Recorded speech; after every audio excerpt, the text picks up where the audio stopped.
बैंकों में wilful defaulter घोषित करने को लेकर रिजर्व बैंक के नए प्रस्ताव के बाद आशंका है कि इस साल बैंकों की तरफ से ज्यादा खाते विलफुल डिफॉल्टर घोषित हो सकते हैं। रिजर्व बैंक के प्रस्ताव के मुताबिक अगर कोई बैंक खाता एनपीए घोषित होता है तो बैंक को उसे 6 महीने के अंदर विलफुल डिफॉल्टर घोषित करना होगा।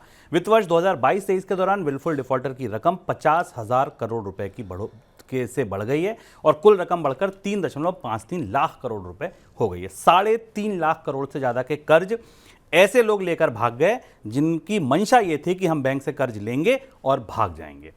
मार्च अंत तक कुल 16,883 बैंक खाते विलफुल डिफॉल्टर घोषित हुए हैं, जिसमें से 11,935 खाते सरकारी बैंकों के हैं और 2,332 खाते केवल ऐसे हैं जो निजी बैंकों में हैं। सरकारी बैंकों में पंजाब नेशनल बैंक एक ऐसा बैंक है जिसके पास सबसे ज्यादा 2,02,231 विलफुल डिफॉल्टर के खाते हैं। स्टेट बैंक का सबसे ज्यादा 41,353 करोड़ रुपया है। तो रुपए में देखेंगे तो एसबीआई, संख्या में देखेंगे खातों की तो पीएनबी इस रेस में सबसे आगे। इस बीच हुआ क्या, एक काम और हुआ। वित्त मंत्रालय ने सरकारी बैंकों को चिट्ठी लिखी। चिट्ठी में यह कहा गया कि रिटेल कर्ज को बांटने में आप सतर्कता बरतिए क्योंकि आरबीआई लगातार आपको चेता रहा है। सर, किस बात का डर है सरकार को बैंकों में? देखिए, खौफ उठा था शुभम रिजर्व बैंक की बैठकों से, और जिसमें रिजर्व बैंक गवर्नर ने अपनी हाल की मौद्रिक पॉलिसी समीक्षा में और उससे पहले भी बार बार ये बात कही थी कि बैंक रिटेल लोन देने में और उसमें भी अनसिक्योर्ड क्रेडिट देने में लापरवाही कर रहे हैं, सावधानी नहीं बरत रहे हैं। अब यह मामला, ये चिंता मुंबई से बैंक की सीट से हटकर नॉर्थ ब्लॉक तक आ गई और अब नॉर्थ ब्लॉक यानी वित्त मंत्रालय यानी भारत सरकार, जो कि भारत के सरकारी बैंकों की मालिक है, हिस्सेदार है, उसने अपने सारे बैंकों को एक स्पष्ट निर्देश दिया और ये कहा है कि वो कर्ज बांटने का लालच थोड़ा कम करें क्योंकि इसमें बड़ा खतरा है। और ऐसा इसमें क्यों कहा गया? आंकड़े बता रहे हैं कि 2021 मार्च से लेकर 2023 मार्च के बीच रिटेल लोन्स की जो कंपाउंड ग्रोथ है वो 25% के आसपास रही है।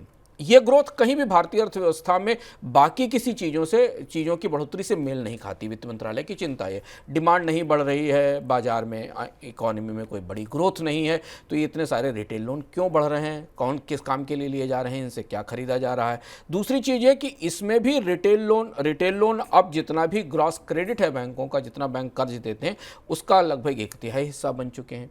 इतना बड़ा तो कंज्यूमर बाजार नहीं है, बाजार में इतनी तो डिमांड नहीं।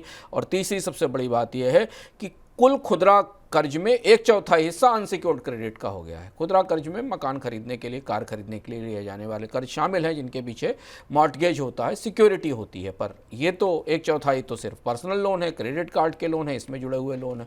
और इसलिए अब ये चिंता ज़्यादा बड़ी है और वित्त मंत्रालय ने बैंकों से कहा है कि इस लालच को रोका जाए, कर्ज बांटने में से पहले ये देखा जाए। और इसके साथ जो बैंकों से कहा गया है कि अपने जो रिस्क असेसमेंट के प्रोसेस हैं, जोखिम कम करने के प्रोसेस हैं, उन्हें चुस्त और दुरुस्त किया जाए। डर क्या है? डर ये है कि ये जो 1/4 या 25% का पोर्टफोलियो है रिटेल लोन के भीतर, इसमें से बड़ा पोर्टफोलियो थोड़े समय बाद एनपीए हो सकता है। लोग डिफ़ॉल्ट कर सकते हैं अगर इनकम नहीं बढ़ेगी, कमाई नहीं बढ़ेगी और कर्ज नहीं चुका पाए और उन्होंने क्रेडिट कार्ड पर कर्ज लेकर iPhone 15 खरीद रखा है या कारें हैं या बाकी महंगे सामान खरीद रखे हैं और उनके पास अगर उनको चुकाने की क्षमता नहीं हुई तो ये बैंकों के बैलेंस शीट पर नया एनपीए होगा।